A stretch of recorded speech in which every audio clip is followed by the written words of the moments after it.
Hello everyone and welcome back to the social science classes for class 8th. Here I am going to provide you the history part as we were doing chapter number 9 of history, that is women, caste and reform movement. Today I am going to provide you the second part of this video. So dear students, as in the previous part we have learned about the social levels that were existing in country India before or earlier to the colonial period. We have also learned how the social reformers or how these changes started coming in India as moving towards the 19th and the 20th century. We have seen that what were the factors that affected the changes in India and what are the factors that encourage changes in India, okay? Like the introduction of Western education, invention of printing press, initiatives taken by the colonial government as well as the women reformers, those who have started thinking about their status in Indian society. So as I have told you that in this part I am going to provide you some of the major social reformers of India. We will learn about them. We will learn about how they have put effort for bringing changes in India. Okay, so let us start. First of all, we have to know that what is social reform. Okay, students, reform means to reform, okay, to form anything again. That means to bring changes. Social means in the society. So what is social reform? Social reform is a powerful attempt that seeks to change or correct any pre-existing injustice or malpractice. Okay, it is a gradual process for positive change. What is social reform? When there is a need or when there is a change, a process of change in a society that is done by some of the educationists or reformers, that is only known as social reform. The social reform means the change to change society positively, okay, to bring positive change in societies. Now who are the social reformers? So the people, those who have encouraged or those who have brought changes in the society, they are considered as social reformers. Social reformers were the one who brought the required changes in society. So in this part we will learn about some of the major social reformers of India, those who are responsible for bringing up changes in Indian society. So first of all we will learn about Raja Ram Mohan Roy, then Ishwar Chandra Vidyasagar, Dayanand Saraswati, M.G. Ranade and R.G. Bhandarkar, Jyotiba Phule, Sir Narayan Guru, Swami Vivekanand, E.V. Ramaswamy Naikar, he was also known as Periyar, and Dr. Bhim Rao Ambedkar. Okay, so let us see what we are going to learn in this chapter, and let's start with Raja Ram Mohan Roy. So as I'll take the name of Raja Ram Mohan Roy, just remember one thing, that he is known for banning the Sati Pratha from India. Okay, whenever the name of Raja Ram Mohan Roy comes anywhere, just remember that Raja Ram Mohan Roy is only responsible for banning Sati Pratha from India. Okay, Raja Ram Mohan Roy was also known as maker of India. He was also known as father of modern India. He was also known as champion of women's rights as well as father of Indian Renaissance. Renaissance means that changes, okay, the Kranti that came at that time in India, that was only known as Renaissance. Now let us move further and learn about something about him. So basically Raja Ram Mohan Roy was born on 2nd May 1772 in a Brahmin family. Okay, Raja Ram Mohan Roy was born in a Brahmin family in the year 1772 in the village Radhanagar near Krisli Nagar in Bengal. So he took birth in Bengal in the village Radhanagar in the year 1772. Raja Ram Mohan Roy was, and we can say that was a linguist. He was known various languages like Bengali, Sanskrit, English, Persian, Arabic and many other languages he was knowing. Okay, he laid the foundation of Brahma Samaj. He laid the foundation of Brahma Samaj in Kolkata in the year 1828. Okay, basically he founded Brahma Samaj for the purpose of eradicating the evil practices that were existing in India. Okay, Roy was against, I will tell you that what are the things that he was opposing at that time. He also started Atmiya Sabha to launch movement against social evils prevailing in Bengal. Okay, he started one more organization named as Atmiya Sabha specifically for eradicating the social evils from Bengal. Okay, so Raja Ram Mohan Roy fought and stood up alone for women's rights. At that time he was the only person that was first reformer. He is also known as the first social reformer of India, and he was standing again or stood up alone for the women's right. As well as Raja Ram Mohan Roy perseverance led to abolishment of sati. This is very important because with the effort of him only, with the effort of Raja Ram Mohan Roy only, General William Bentinck, or the then Governor General of India William Bentinck, passed the ban on sati pratha Act. Okay. Later on we will see Raja Ram Mohan Roy was in favor of widow remarriages. He promoted widow remarriages, that widowhood should not be practiced and widows should given the right to get married again. Raja Ram Mohan Roy was also a social reformer as well as a religious reformer too, because he tried to bring changes in the religious ideas also. As Raja Ram Mohan Roy believed in monotheism. Now what is monotheism? Monotheism means believe in God, one God. He believed that there is only one God, none equals him, he has no end, he is present in all living beings. That means everyone is equal, and he preached monotheism. Okay? He tried to improve the position of women in society and liberate the society from rituals as well as from the superstitious practices. That means अंधविश्वास से दूर किया. Raja Ram Mohan Roy was against idol worship. He did not belong human reincarnation of God and polygamy also, as well as he was against the caste system also. Raja Ram Mohan Roy, if we will talk about his two famous literary works, were Sambat Kaumudi, that it was basically a journal with which he wanted people, or he wanted to convince people that the cruel practice of sati was not permitted by the Shastras. Okay, Sambat Kaumudi was a famous journal started by, in Bengali, started by Raja Ram Mohan Roy. Raja Ram Mohan Roy also took one magazine named as Mirhat-ul Akbar, and this was written in Persian language. Okay, as you can see here, Mirhat-ul Akbar was a written in Persian language. Okay. Magazine it was. Brahmanical magazine. Okay, Brahmanical magazine was also written by, it was in English. This was also a famous magazine by Raja Ram Mohan Roy. Okay, Raja Ram Mohan Roy got the title of Raja. Okay, he got the title of Raja from Akbar II.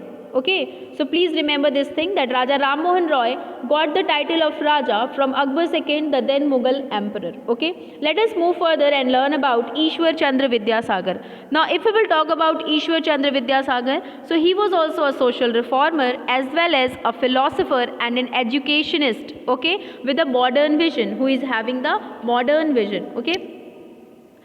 So Ishwar Chandra Vidyasagar was born in an orthodox family of Bengal on September 26, 1822. He took birth in an orthodox family, that means the family that was having traditional thinking. Okay, because of his vast knowledge on different subjects, he had a good knowledge of every subject. That is why the title of Vidyasagar was given by him by the people of his village. The people of his village only gave him the title of Vidyasagar. Vidya means knowledge and Sagar means ocean. That means Vidya ka Sagar. Okay, means he is having ocean of learning. Okay, he became a Sanskrit Pandit and acquired an extremely high proficiency in his subject, and later on he also became the principal of the Sanskrit College in Calcutta.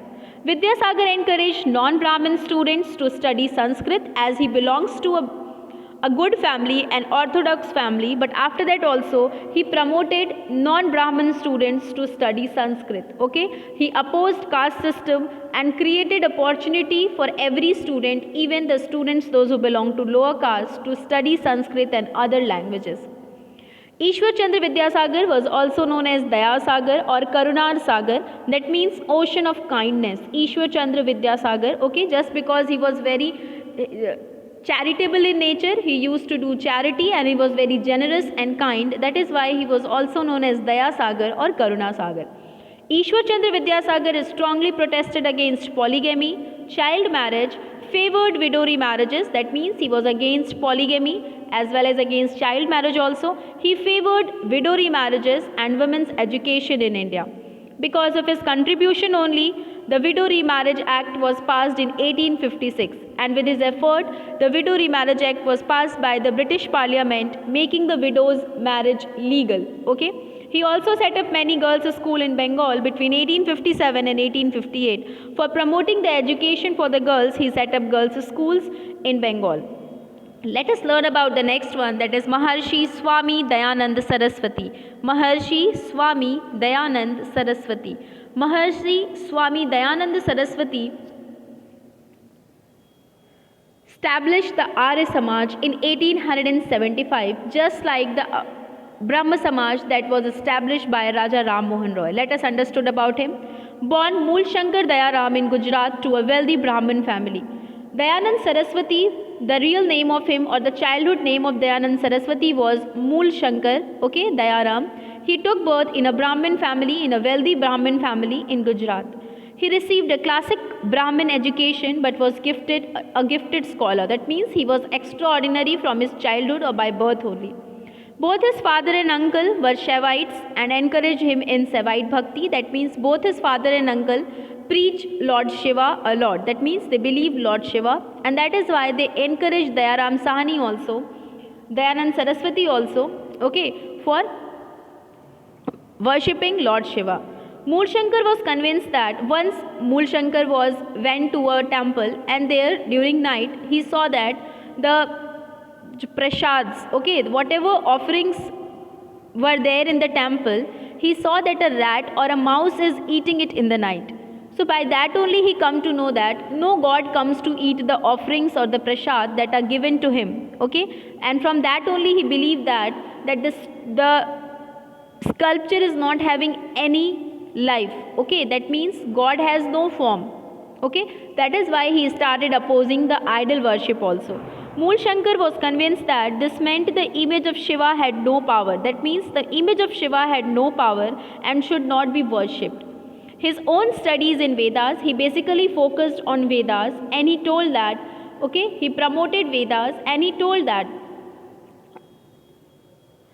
there was no reason to worship idols, and that God was without form and could be worshipped anywhere. He said that he was against idol worshipping. He was against human incarnation of God, and he said that God is everywhere. There is no need to worship we can worship God without any form. He soon left home and became a sannyasin, aged 21. When he was 21, he left his home and he became sannyas, or he took sannyas, and taking the name Dayanand Saraswati. And after that incident only, his name became Dayanand Saraswati. He believed that education was the way that people would flourish and return to the Vedic way of life. He promoted Vedic way of life only, and for that he told that there is a need of people to teach the true values or the true qualities of God. He founded Gurukuls also, where students were taught both Vedic theology and modern science and economics. He established Gurukuls for the purpose, where the Kanya Gurukuls also he established, okay, and as well as widow homes also he established. Emphasized the place of scientific knowledge in overcoming ignorance, okay, he basically emphasized on scientific knowledge also. Advocated equality for women and to forced marriages. That means he promoted education to women. Advocated inclusion of untouchables. He was against caste system also, and he said that not out of any great fellow being, but out of political expediency, majority of population. Okay, he basically believed that everyone should be taught equally and everyone should be treated equally. No one should be treated as untouchables. So this was the story of Dayananda Saraswati. And Dayananda Saraswati also wrote a book titled Satyarth Prakash. Okay, he wanted to spread the knowledge of Vedas, and he wanted to educate people on true qualities of God. That is why he wrote a book named as Satyarth Prakash. Now let us move further and know about Arya Samaj. Dayanand Saraswati is credited for the foundation of the Arya Samaj. In English it is known as Nobel Society. Okay, that Arya Samaj was founded in the year 1875, and why he established Arya Samaj? To expand his ideas and to fight for Hindu identity within India. That means he wanted to propagate Hinduism in India. He was also convinced with RSS and BJP, that means he belongs to these parties. He encouraged a Western idea of regular congregational worship and reliance upon reading the Vedas. Okay, he basically focused that everyone has to read Vedas. Okay, and he promoted Western education also. This Arya Samaj worked towards the upliftment of women. Okay, now let us move further and learn about Prarthana Samaj. So if we will talk about Prarthana Samaj, so Prarthana Samaj was founded by Dr. Atmaram Pandurang in 1867. Okay, Dr. Atmaram Pandurang established Prarthana Samaj in 1867. Okay, and like the Brahma Samaj and the Arya Samaj, This Samaj also condemned discrimination against women and campaigned for the upliftment in their status. It was a reform movement within Hinduism and concentrated on social reform like interdining, that means every caste people should sit together and eat, intermarriages also, okay, widow remarriages also, as well as he worked for the upliftment of women and depressed classes also. Later on, Justice M.G. Ranade and R.G. Bhandarkar, okay, they also joined it in 1870 and infused new strength in it. Okay, so the credit of the foundation of Pratna Samaj was given to Atmarang Pandurang. Okay, but to spread it, okay, but to strengthen it, the credit goes to M.G. Ranade and R.G. Bhandarkar. Now let us move further and know about let us move further and know about Swami Vivekanand and Ramakrishna Mission. So if we will talk about Swami Vivekanand, the most famous disciple of Sri Ramakrishna Paramhans. Okay, Ramakrishna Paramhans was a great saint of Bengal. Okay, and he was also a devotee of goddess Kali. Ramakrishna Paramhans was a great saint of Bengal. He was devotee of goddess Kali. He believed that all women were the reincarnation of Kali. He believed that there is Kali in every woman and they should be treated with respect and men should treat them as equal. Okay. Later on, he is a student only named as Swami Vivekanand, and Swami Vivekanand, his disciple, held that education can help in ending all the evils of society. Swami Vivekanand believed that education or with education, every evils can be finished or ended from the society. Swami Vivekanand also condemned the caste system. He was against caste system and the current Hindu emphasis on rituals and ceremony. He was also against the rituals and ceremony. He asked the people to improve the lives of the poor and depressed classes. He told them there is no need to invest money on these rituals and ceremony, better to give it to improve the condition of the depressed classes. He believed that service to mankind is service to God. Okay, he believed that he was a social reformer. He believed that everyone should service God and service people or human, that is only the service to God.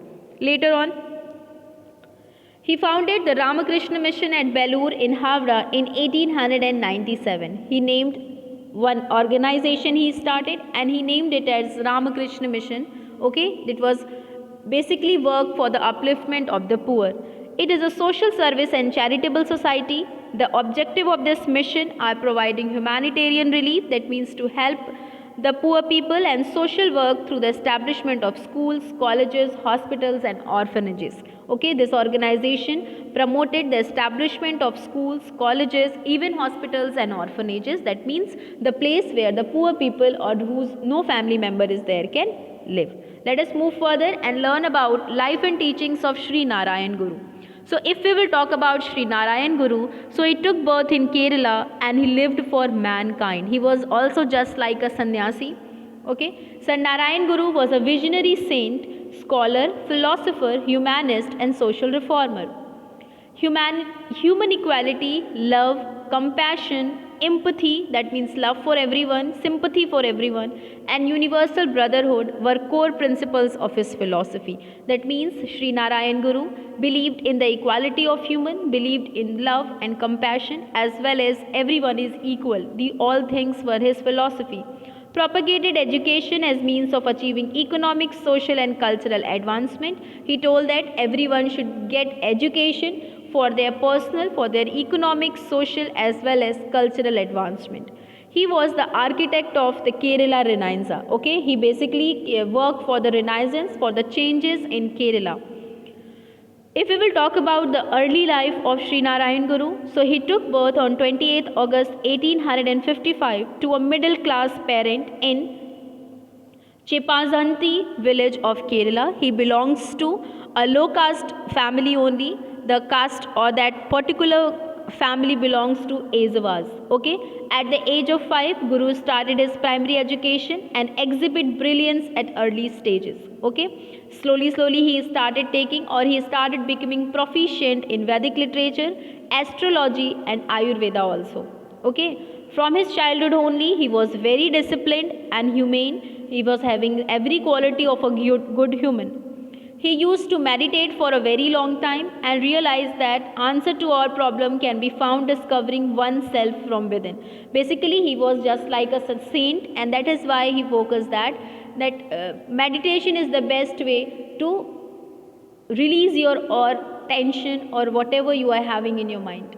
Social reformation and begins. So if we will talk about the Sri Narayan Guru, so Sri Narayan Guru has started movement in Kerala, okay, for the equality and justice.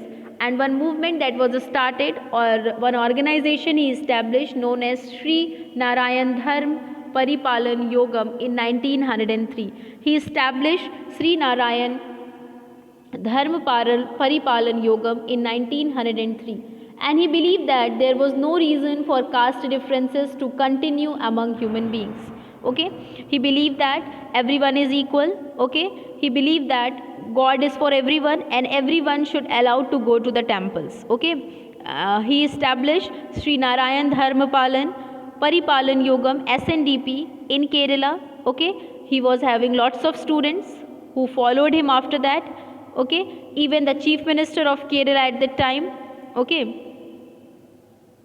his later follower was R. Shankar, who became the chief minister of Kerala. So in Kerala, Sri Narayan Guru is worshipped like a saint. Okay, he did a lots of thing for the development of Kerala. He also established several educational institutions in Kerala, as well as several technical training institutions. Several industries and business also were set up by him, and due to the efforts of Sri Narayan Guru only, Kerala is having the highest literacy rate in India. So he was also credited for this, okay, for bringing the highest literacy rate in India, or in Kerala, sorry. Now let us talk about Jyotiba Phule. So if we will talk about Jyotiba Phule, so Jyotiba Phule belonged to a low caste family in Maharashtra. He belongs to a lower caste family, and he hailed from a family of flower sellers. Okay, he studied ancient texts thoroughly and argued that Aryans were foreigners. He believed that Aryans were foreigners and they had no right to land and power here. Since Aryans came from Central Asia, this we have learned in class 6th. So that is why Jyotiba Phule is told that those Aryans are foreigners and they had no right to land and property in our country.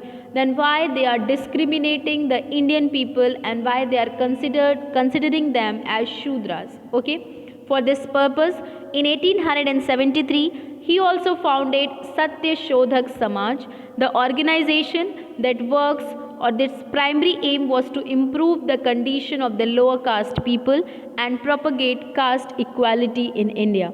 He pioneered the widow remarriages movement in Maharashtra and worked for the education of women also. Okay, since Jyotiba Phule educated his wife Savitri Bai also and appointed her as a teacher in his school. Okay, he opened lots of schools and he taught, or he educated his wife Savitri Bai and appointed her as a teacher. He worked for he especially opened schools for the lower caste people, the caste like Mang and Meher, okay, to promote education for the lower caste societies. Okay, he also established schools, a first school at Pune in 1851. Okay, Jyotiba Phule wrote one book named as Gulamgiri, and in that book he asked all low caste Indians to unite and fight for building up a new society for them. So basically the book written by Jyotiba Phule was Gulamgiri. Now let us move towards self-respect movement and Periyar EVR. So here we are going to learn about E.V. Ramaswamy Naikar, who was also known as Periyar. Okay, Periyar was also a social reformer and he stood against injustices and he wanted to reorganize the Hindu society. Okay, he wanted a society where equality exists for everyone.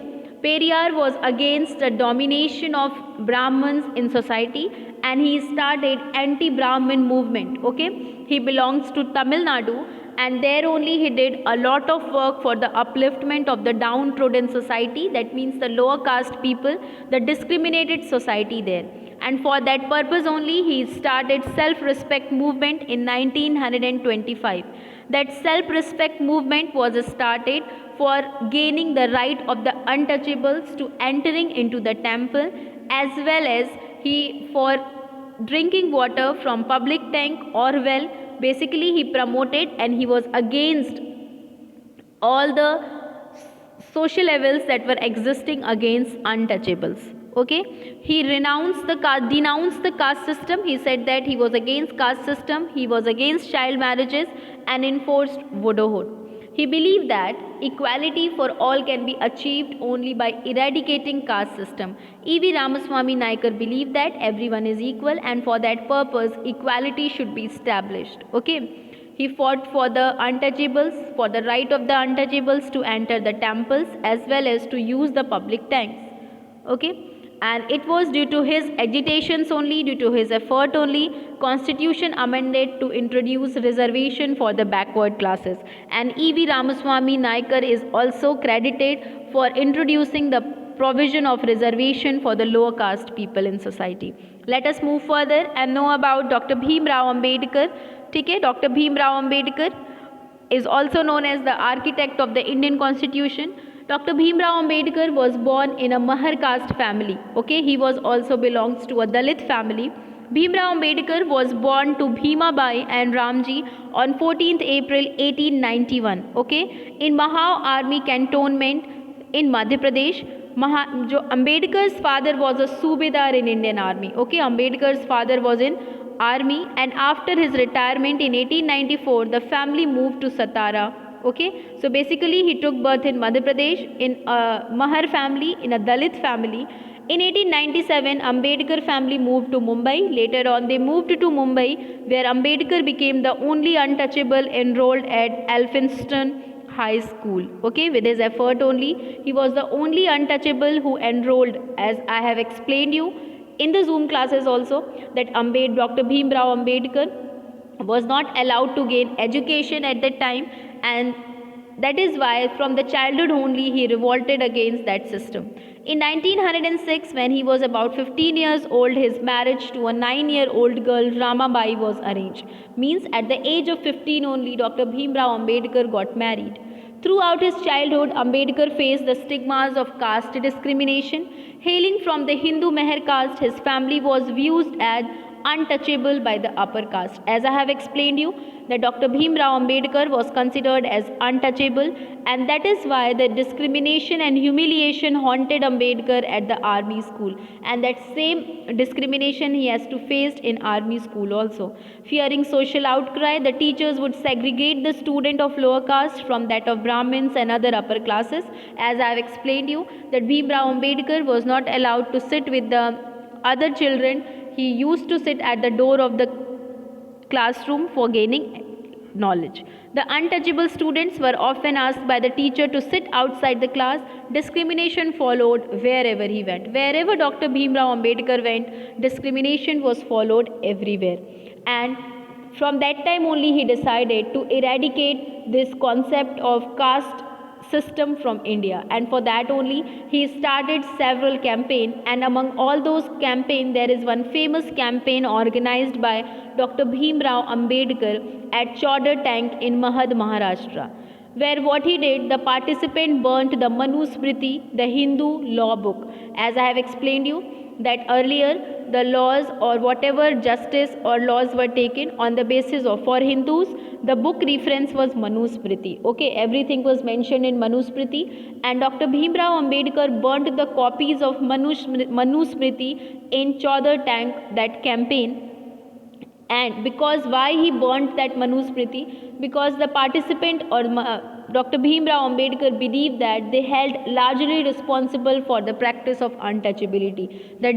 This book is largely responsible for the existence of untouchability in India. Okay. Later on, Dr. Bhim Rao Ambedkar established the Bahishkrit Hitkarni Sabha. That means the people, those who are Bahishkrit, those who are excluded from the society, Hitkarni, unke hit mein kaam karne ke liye, he established one Sabha, that is also known as Depressed Classes Welfare Association.